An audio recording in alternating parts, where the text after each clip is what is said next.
Hi, everyone. Welcome to Drinks on Me, the podcast about the kinds of things in your 20s and 30s that you need to talk about over a drink with a friend. So that ranges from the amazing and the sexy to the totally horrifying, or a combination of both. My guest today is Bailey. Bailey is my youngest guest by far. I'm very excited. Bailey's 21. You've worked in model talent stuff, and you just graduated, which is devastating, from the new school. Before we get into it, I don't want this to melt, and this looks gorge. Your drink of choice is an iced caramel latte. Why is this your drink of choice? What about it speaks to you? I'm going to start. Cheers. Cheers. Thank you so much. You have to say you like it even if you don't. Oh my God. It's perfect. Even if you're pretending, it is actually really fucking good. I love this. Gorgeous. No, thank you so much. I just love caffeine and coffee. And that's why it's your drink of choice. And sweetness, obviously. Yes, it used to be a gin and tonic, but I'm trying to be an less adult. alcohol. Yeah. Like no alcohol at all in the week, or just less? Oh, you're like I'm sober right now. You're sober. Why are you sober? I went pro for a minute. I was like drinking all the time. The promoter things in New York, it's all just free. And I was 17 in college here, and every single night I was like, it's free. Why wouldn't we do this? Obviously. Now I've done that for so long that I'm like, let's like enter zen period. Yes. I graduated. I gotta be an adult. You don't have to be an adult. Okay. I'm not an adult. I feel very much like a fake adult, and I'm 7 years older than you. You don't need to be an adult, but the not drinking is beautiful. Okay, Bailey. Right. Why'd you need the drink? Because dating is very complicated when you have a hearing impairment. I have one too. This wasn't planned at all. Oh my God, cheers. Two coolest deaf hearing impaired people in New York. I know, the sexiest hearing impaired people in New York. Why is dating complicated? We're so hot. I don't know. Obviously. It makes no sense. So first, and I can do the same, can you describe what your hearing impairment is and how hearing impaired you are, and the story of its discovery if you'd like, or whatever context you want to provide that you think people need to understand your dating life? Or the lack thereof. I was born with hearing loss, moderate to severe in both ears. My left ear is a little worse than my right. I was 2 years old when I got hearing aids for the first time, and I somehow still remember that because I remembered being like, so traumatized. My God, like the world, you guys are all hearing this like, all this is the time. Awful. Too loud. Yeah, it's terrible. Yeah, and I was like, birds make noises? It was wild to me. And I wonder if you had this too, but growing up, I had to give all of my teachers an FM. And it was like, I'm the weirdo. I was 4 years old handing my teacher a microphone being like, I need this to hear. So I grew up with an understanding that like, oh, I have a different life path than a lot of these kids. Yeah, my teachers would always make a bit of a meal out of each time they would put it on, and always made me feel a little weirder than the other kids, which I'm not. I'm aggressively cooler than all the other kids, obviously, but I didn't know it then. I'll give my context. I'm completely deaf, never severe, and I have 2 cochlear implants. I actually had hearing aids initially. They didn't work, obviously. So I got my first cochlear when I was 4. I got my second when I was 13, which was interesting to have surgery in the middle of a school year and come with new hearing. Wait, I can't even see them. Oh, okay. They're like, I can't see yours. Yeah, I try to hide them. Do they go in your... Yeah, they're like tiny. Oh, they're cuties. They're so adorable and tiny. They're so cute. I used to have really big ones, and like with the mold, and as soon as these came out, I was like, I need those. These are literally the exact same color as my hair. Are you dating anyone now? No. Me neither. Oh, nice. I know. So nice. It's really fun. I love it. What's your type? I used to have like a really strict blonde hair, blue eyes type, but now I'm like, I think it's called sapiosexual, where I'm really attracted to intelligence. If you can intellectually stimulate me, I'm so here for that. That's way more mature. Mine is dark hair, but I have been with blonde guys. Okay, with the hearing impairment, on a date, what are the logistical challenges and how have you coped with those? I always have a mental battle within myself whether I think it's worth bringing up at all. I used to not bring it up, definitely not on a first date. I would wait until someone gets to know me as a human being first. I thought that that was very important to do, so that way I wasn't immediately put into this box. But I've kind of noticed that like that is largely just my own insecurities. It's a kind of big part of me, so I do try to bring it forward on the first dates. Other than that, it's just if we're in a crowded place, I will be like, what, a million million times and I feel annoying, but mostly it's a mental battle if I want to bring that up or not. I didn't tell guys I was deaf until after college, so it beat me. I still can't do it on the first date, but it is really important. I don't feel like anyone knows me until they know I'm deaf. Are there any logistical challenges to sex? Because I had one in college that literally my habits in every aspect of my life are different now. Wait, I want to hear that, please. The smallest thing, sleeping over, Yeah. the batteries die. Yes. So, like, always have extras, always have a charger. I wasn't having sleepovers until college, and then I would be completely deaf in some dude's room and run out, obviously. So I changed that. My habits are completely different after I realized that. I have to plug mine in at night. So if I'm in a situation where it's like a spur of the moment kind of thing and I haven't packed it ahead of time, I will just like wake up the next morning basically deaf. And then it doesn't even matter. I have to admit it. Otherwise, I'm just like sitting there and it's just so embarrassing. But now I try to plan ahead. Even if I'm going to the club or something, I'll just bring it just in case. I haven't been to the club in forever. Do you like when people touch your hair? No, I hate that. If it's close to it and like no, I can't do it. I can't do it either. Yeah. Agreed. Like...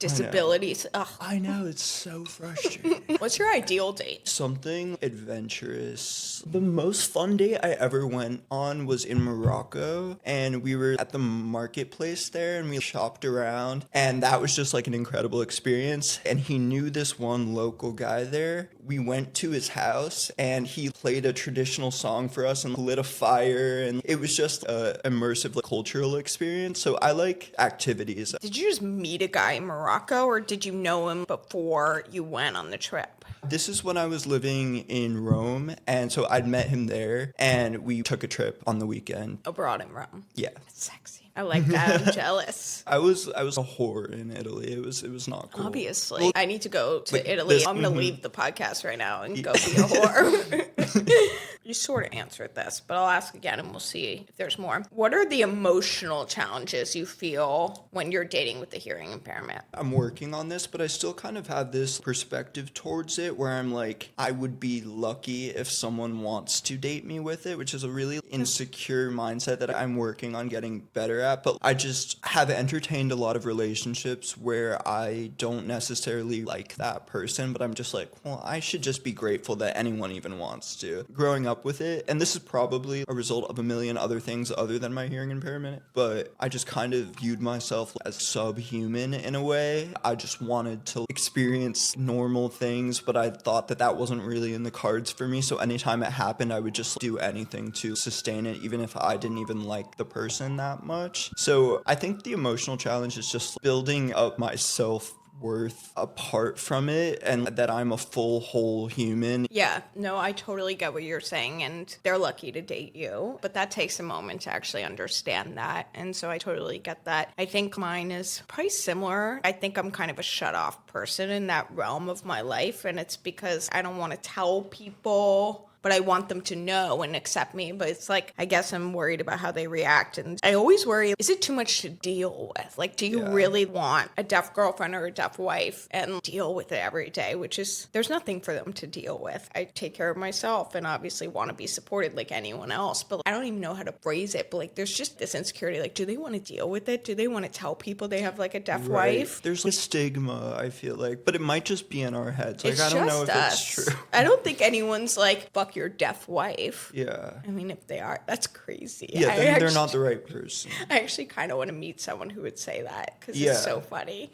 But yeah, like, do they want to tell people and do they want to do that? And there are some areas where like you do have to be taken care of. I sleep deaf. I would like them to grab me in case of a fire. Dude, that's something that I always think about. If I'm in the woods and there's a bear and it's dark at night and I don't have my hearing aids, I'm literally defenseless. Like, Well, I can't don't do go shit. to the woods. Yeah, that's a valid point. I do have a question for you, though. Has anyone in your relationships ever made a comment about your deafness in a derogatory way or anything? No, I started telling people after college. Was seeing someone, couple dates during COVID, and we had gotten to restaurants, and I'd been like, what? Mm-hmm. My limit's 3, and then I pretend to hear them, and that always, I always fuck that up. But I told him, he was the first person ever. He was like, I could tell, and that I was like, you know, but no one's made derogatory comments. I don't think so. Has anyone made one to you? It was more so I dated this one guy who, whenever I would like listen to an artist that he didn't like, he would be like, well, yeah, that's because you're deaf. And like that's kind of funny, honestly. But like I guess, yeah.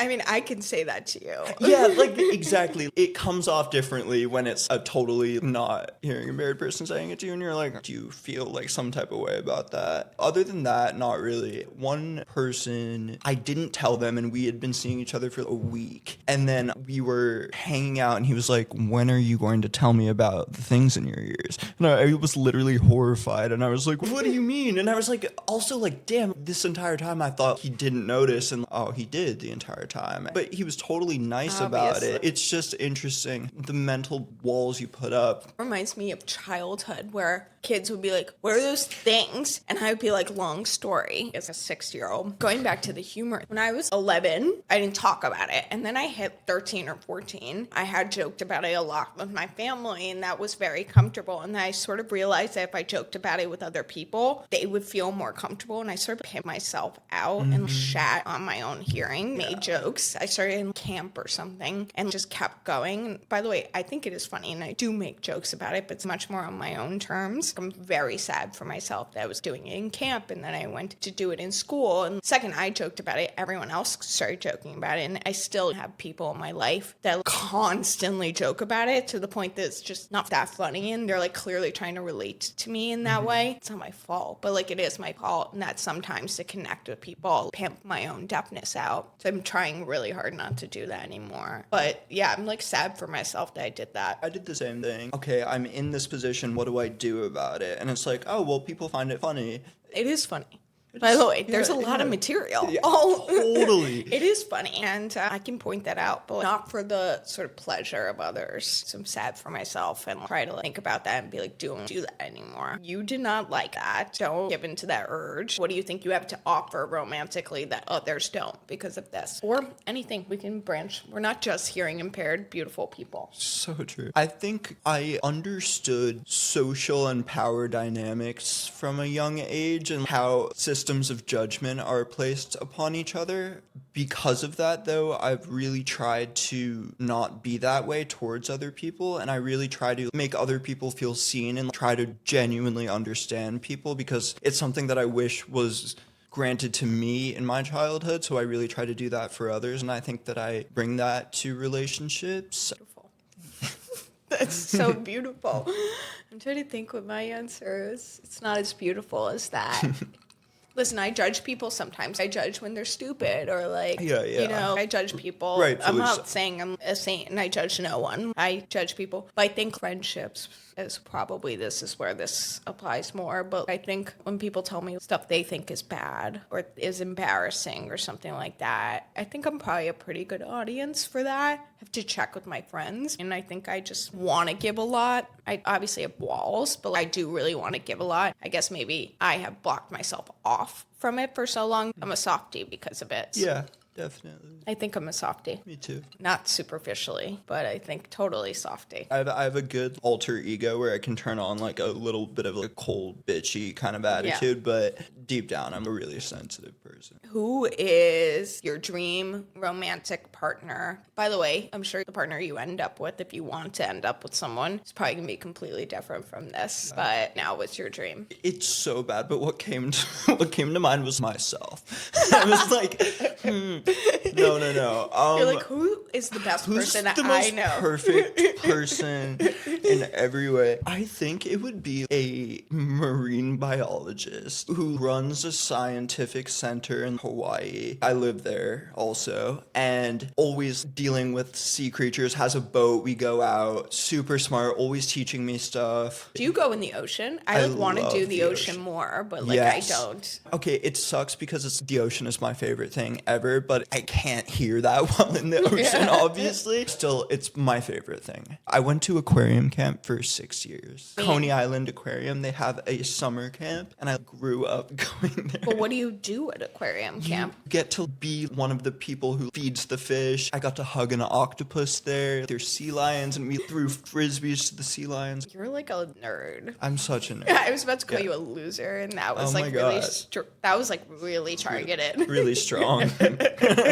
It's like, that's not true, and that is really strong to call someone a loser on my podcast. That's a beautiful partner, though. Yeah, you? New York, really big apartment that's really gorgeous. He writes or he does something in media or something like that. He wants kids. He's very kind, and he's funny, but not funnier than me. Yeah, no. He can banter. That's what it is. Yeah. He can banter. Dark funny. I don't need some goofy golden retriever. I actually don't like golden retriever men. Yeah. I don't. It's like, shut up. Yeah, just get out of here with your positivity. So gross. But yeah, New York. My dream scenario in life is that I'm in a steakhouse. It's snowing. I have a martini. I'm with a great guy. We're having steak. It's snowing. Martinis. And I'm in New York. Have you been to Wolfgang's Steakhouse? Yeah, baby. Yeah, baby. Yeah, baby. It's hot. Strip house is really good. Ooh, I haven't been there. They do a pepper crust on there. Talk about sexy. Yeah. That's sexy. Sexier than both of us. It's debatable. Not possible. Is there anything you feel you've left on set? I have one story. The first time I ever hooked up with someone, it was in high school, and it was on a playground, and my hearing aid fell out. And it was a playground that had like these little holes through it, so it went all the 10 feet down to the ground. And I'm like, I can't tell this guy what actually is going on right now. And I made up the dumbest lie possible. I was like, I just dropped my Venmo card.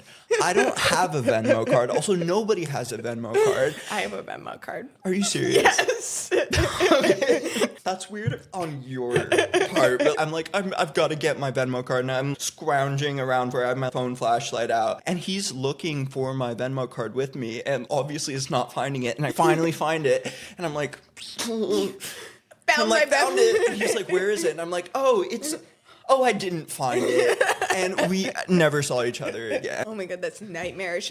Imagine having to go home to your parents and being like, I lost my hearing aid and you have to get me a new one because I was fooling around on a playground. Have you ever lost it? No, I've lost chargers at really bad times. I went to Germany, left my charger on the plane, didn't have any other chargers. I was in Germany and it was Christmas. That's how. I know. But I've gotten to the point where it's like, something's going to happen in my life. That is going to happen. I'm going to lose it or I'm going to have a charger. I'm just like, all right, this happened at a bachelorette party. I thought my cochlears were breaking. I'm like, all right. I go to the airport and I get on a plane. It's going to be fine. It's like just like radical acceptance. I can function on a plane. Tell them I'm deaf. Board first. So true. Like, do you board with ask disabled what your people? Disability can do for you. Do you board with disabled people? No. I do now. That's incredible. Yes. When I buy an online ticket for like New Jersey Transit or something and they say seniors and disabled, I always get that one. You are disabled, so you're not doing something bad. Yeah. Yeah, I just board with them. My family has a dog. I take the dog anywhere. I'm like, he's my hearing ear dog. He saves me from fires. He does not do that. Yeah. He comes into any restaurant, anything. Are we eligible for the parking spots? I literally was just thinking that. We might be. Obviously get that if we can. But yeah, I board with disabled people. I do that. It's a bad thing. And that's our message Incredible. today. I like to end on a hot seat. First thing that comes to mind. But if you want to tell a story, you definitely should tell a story. What's your sign? And do you know what that means? Yes, I'm a Libra. I believe in balance and harmony, and You seem very calm. yeah, I have So like zen. people pleaser tendencies. I'm an Aquarius. What does that mean about me? Tell me about myself. I actually have no idea. Do you consider yourself a people person? For certain people, for sure. So no. What is your favorite book? My favorite book is called The Conspiracy Against the Human Race. It's a philosophy book. Wait, actually, that one's depressing though. On the flip side, I love The Most Good You Can Do by Peter Singer. Is it about the most good you can do? Yeah. Would you ever date a felon if the crime they committed was white collar? Yes. I have a few criminal friends, and I believe that everyone has good hearts, and the justice system in this country is deeply flawed. And I think criminality is kind of sexy. Who are your criminal friends? How did you meet your criminal friends is the question.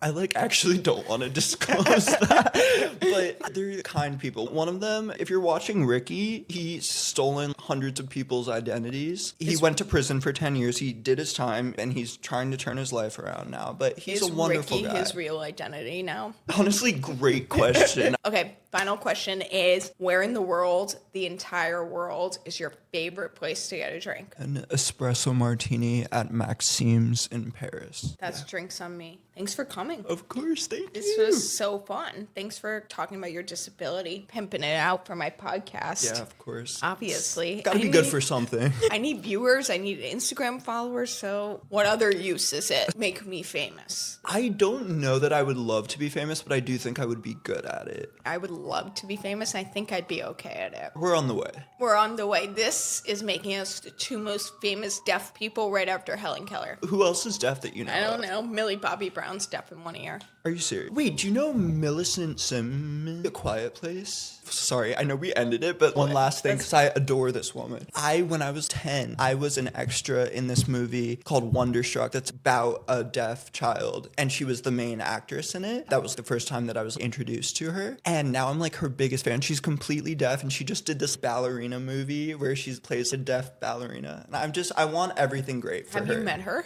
I was in the same room with her, but no, I'm just like an adoring fan. I think she's awesome. I love you, Millie. Call me. Yeah, I would love to be famous. Most famous deaf person. You need representation. I think I'm doing good. You're doing amazing. I'm doing good for this world. No, seriously. It has nothing to do with my self-image. I would love to be famous for other people. For that 10-year-old girl with a cochlear implant. Exactly. You need to be famous for her. That's all I'm thinking about. I'm not thinking about the money. I'm thinking about the love. Thank you for coming. Thank you so much for having me. This was great. And you're my youngest, so I think that's really fun too, to talk to the young. That's Drinks on Me. Hi, thanks for listening. If you're enjoying the podcast, please like and subscribe. It helps me grow my platform. Don't you want to help me? Oh, please help me. New episodes on Thursdays.